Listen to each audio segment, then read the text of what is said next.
Hello students, welcome back to this channel. In this video, we will start with chapter number 12 of class 8 NCERT की new text book से.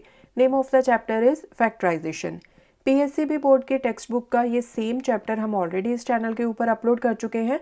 सो अगर आपने और ज़्यादा questions को practice करना है तो आप 12th चैप्टर की PSCB टेक्स्ट बुक वाली प्लेलिस्ट को भी रेफर कर सकते हो. एंड स्टूडेंट्स, NCERT की टेक्स्ट बुक से भी काफ़ी सारे चैप्टर्स ऑलरेडी इस चैनल के ऊपर अपलोड हो चुके हैं. So you can watch those playlists वाली टैब में जाइए एंड वहाँ पर आपको चैप्टर वाइज प्लेलिस्ट्स मिल जाएंगी. ओके. एंड ऑल्सो इस वीडियो के डिस्क्रिप्शन में भी मैं डिफरेंट चैप्टर्स की प्लेलिस्ट के लिंक दे दूंगी. सो वहाँ से भी जाके आप डिफरेंट प्लेलिस्ट को रेफर कर सकते हो. अब 12th चैप्टर में हम पढ़ेंगे फैक्टराइजेशन के बारे में. सो फैक्टराइजेशन से मतलब क्या है? सो देखो, अगर लेट सपोज आपको नंबर 6 दिया है. अब 6 के फैक्टर्स क्या क्या होते हैं? देखो, किसी भी नंबर के दो फैक्टर्स तो हमेशा ही होते हैं, 1 एंड द नंबर इटसेल्फ. सो 6 के दो फैक्टर्स तो हमेशा ही होंगे, 1 एंड 6.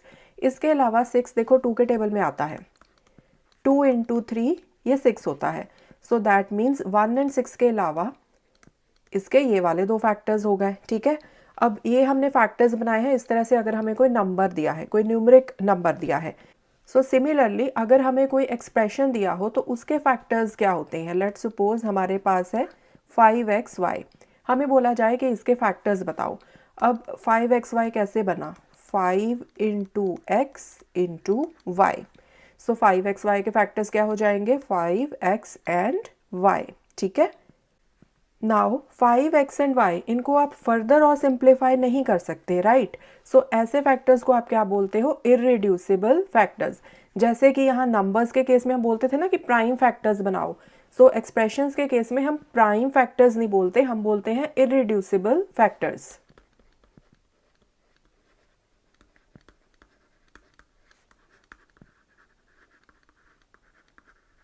ठीक है. सो जैसे यहाँ पर है ना 6 के केस में 2 and 3 these are prime factors. तो यहाँ पर एक्सप्रेशन के केस में हम इनको क्या बोलेंगे? 5x एंड y को इररिड्यूसिबल फैक्टर्स. मतलब इनको आप और ज़्यादा फर्दर सिंप्लीफाई नहीं कर सकते. ओके. सो इस चैप्टर में फैक्टराइजेशन के ऊपर ही बेस्ड क्वेश्चंस हैं. यहाँ पर आप एक्सप्रेशंस को, पॉलिनोमियल्स को, उनको फैक्टराइज करोगे एंड फिर जो भी जिस तरह से भी सिंप्लीफाई करने को बोला होगा उसके अकॉर्डिंगली हम क्वेश्चंस को सॉल्व करते जाएंगे. ठीक है. सो स्टार्ट करते हैं हम क्वेश्चंस को सॉल्व करना. जिस भी क्वेश्चन में जिस भी चीज़ की ज़रूरत होगी मैं आपको साथ के साथ एक्सप्लेन करती जाऊंगी. ओके. उससे क्या होता है कि आपको ज़्यादा अच्छे से अंडरस्टैंड हो जाता है. ठीक है. फर्स्ट क्वेश्चन है एक्सरसाइज 12.1 का, find the common factors of the given terms. अब यहाँ पर देखो आपको 2 टर्म्स दी हैं, 12x एंड 36. तो 12x के पहले फैक्टर्स बना लो, 12x के. सो 12x को आप इस तरह से लिखोगे, 12 इंटू एक्स. अब 12 के फैक्टर्स लिख लो कि क्या क्या हो सकते हैं, राइट? सो 12 के हम बना लेते हैं प्राइम फैक्टर्स. 2 से चला जाएगा, 2 6 12, देन 2 3 6. सो 2 into 2 into 3 into x. Now 36 के फैक्टर्स बना लो. आप 36 के भी आप प्राइम फैक्टर्स लिख लो यहाँ पर.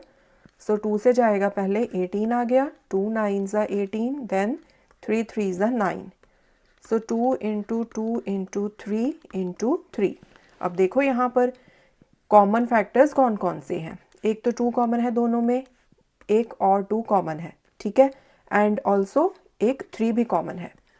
सो कॉमन फैक्टर्स क्या आ जाएंगे? Common factors 2 into 2 into 3. So this is equal to 2 2 4, 4 3 12. Okay. So common factor क्या आ गया? 12x एंड 36 का 12. This is the answer. Second part, 2y and 22xy. So 2y के फैक्टर्स तो देखो यही बनेंगे, 2 इंटू वाई.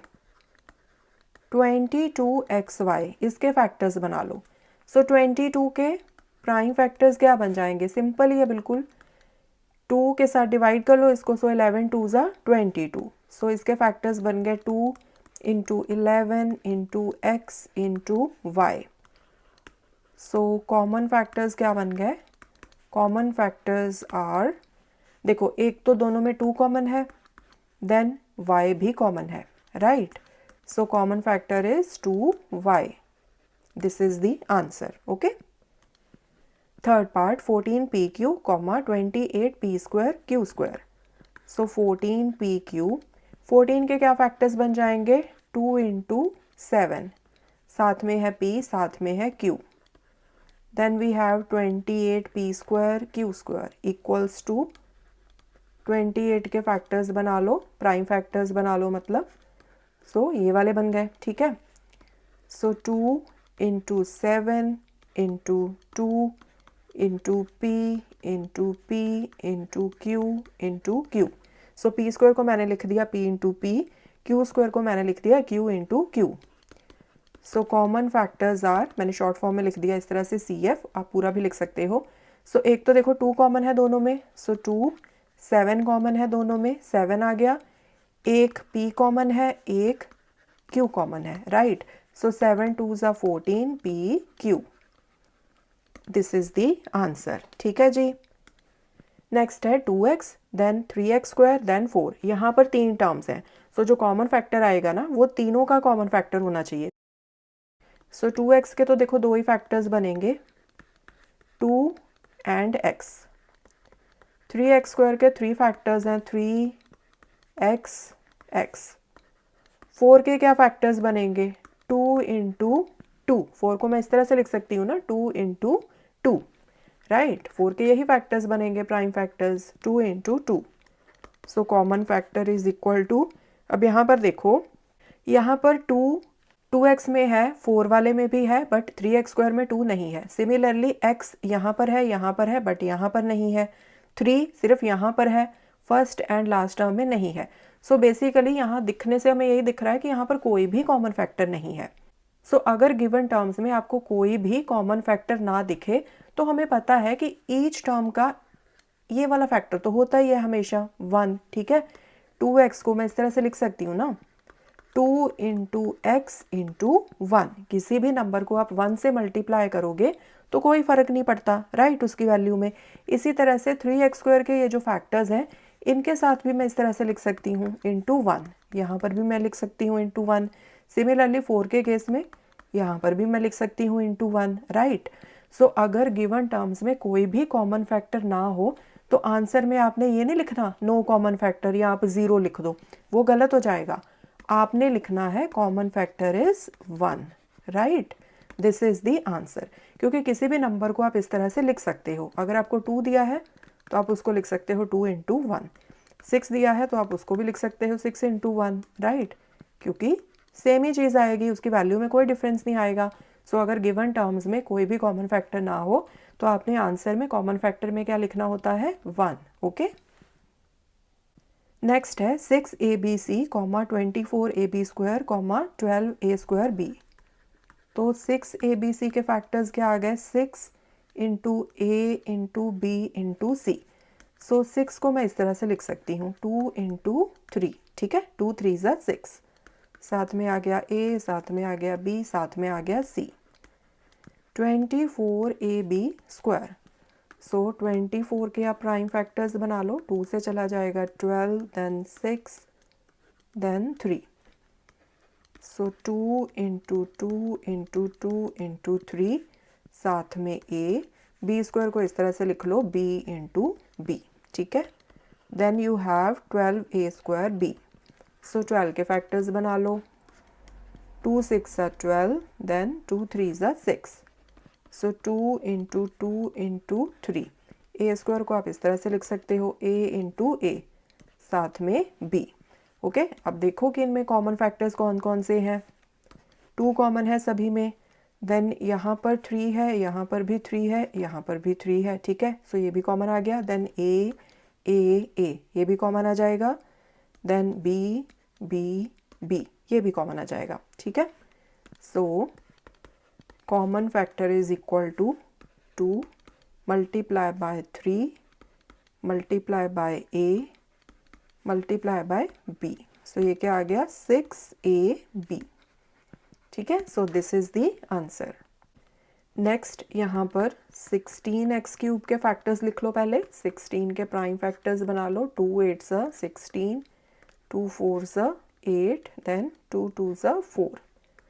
सो 2 into 2 into 2 into 2 x cube को आप इस तरह से लिख सकते हो, right, x into x, then minus 4x square, so minus का साइन आगे लिख लिया, 4 को हम लिख सकते हैं इस तरह से 2 इंटू टू, एक्स स्क्वायर को हम लिख लेंगे x into x, then we have 32x, 32 के प्राइम फैक्टर्स बना लो, 16, 8 आ गया, 4, देन 2 2 ज़ा 4, so 2 into two into two into two into two and साथ में x। अब देखो यहाँ पर कॉमन फैक्टर्स क्या हैं, 2 कॉमन है, देन एक और 2 कॉमन है, उसके बाद यहाँ पर कोई 2 नहीं है, ठीक है, तो 2 को छोड़ दो, then we have x x x, okay, so common factors are 2 into two into x, so 4x, so this is the answer. Next यहाँ पर है 10pq, सो 10 के फैक्टर्स क्या बनेंगे, 2 5 ज़ा 10, साथ में p, साथ में q, 20qr, सो 20 के फैक्टर्स क्या बनेंगे, 4 5 ज़ा 20 होता है, ठीक है जी, एंड 4 के आप फर्दर क्या फैक्टर्स बना सकते हो, 2 2 ज़ा 4, ठीक है, सो इस तरह से आप फटाफट भी अपने माइंड में सोच के सीधा लिख सकते हो, 2 2 ज़ा 4, 4 5 ज़ा 20, साथ में q, साथ में r, 30rp, सो 30 के क्या फैक्टर्स बनेंगे, 15 2 ज़ा 30 होता है, ओके, एंड 15 को आप फर्दर किस तरह से फैक्टराइज कर सकते हो, 3 5 ज़ा 15, ठीक है। अब ये तीनों आपके पास प्राइम फैक्टर्स आ गए, तो इनको यहाँ पर लिख दो, इंटू आर इंटू पी। अगर आप चाहो तो सिंपली 30 का इस तरह से प्राइम फैक्टर्स बना के चेक कर लो, ठीक है, मिस्टेक नहीं करनी कोई भी, जिस तरह से भी आप कंफर्टेबल हो आप उस तरह से करो। सो यहाँ पर देखो कॉमन फैक्टर्स, एक तो 2 कॉमन है सब में, देन 5 भी कॉमन है, उसके बाद p यहाँ पर है, p यहाँ पर है बट यहाँ पर नहीं है, सिमिलरली r यहाँ पर एंड यहाँ पर है बट यहाँ पर नहीं है, सिमिलरली q यहाँ पर एंड यहाँ पर है बट यहाँ पर नहीं है। So common factors are 2 common है सब में एंड देन 5 कॉमन है सब में, ठीक है, सो 2 5 ज़ा 10, सो this is the answer, okay. Next है यहाँ पर 3x स्क्वायर वाई क्यूब, इसके फैक्टर्स बना लो, सो 3x स्क्वायर को आप इस तरह से लिख सकते हो, x into x, y cube को आप इस तरह से लिख सकते हो, ठीक है जी, then 10x cube y square, so 10 के फैक्टर्स 2 5 ज़ा 10, x क्यूब को इस तरह से लिख लो, x into x, then y square को इस तरह से लिख लो, y into y, then 6x square y square z, so 6 को आप लिख सकते हो 2 3 ज़ा 6, एक्स स्क्वायर को इस तरह से x into x, y square को इस तरह से y इंटू वाई, देन आपके पास है z। अब यहाँ पर देखो कॉमन फैक्टर्स क्या हैं, 3 कॉमन नहीं है क्योंकि यहाँ पर 3 नहीं है, सिमिलरली 2 भी कॉमन नहीं है, 5 भी कॉमन नहीं है, x कॉमन है यहाँ पर, यहाँ पर, यहाँ पर, एक और x भी कॉमन है यहाँ पर, यहाँ पर, यहाँ पर, ठीक है, एंड y भी कॉमन है यहाँ पर, यहाँ पर, यहाँ पर, एक और y ये भी कॉमन है। So common factors is equal to x into y into y equals to x square y square, so this is the answer. So students, this was question number 1। I hope ये question आपको अच्छे से समझ में आया होगा। Next question we will solve in the coming video. Thanks for watching, take care.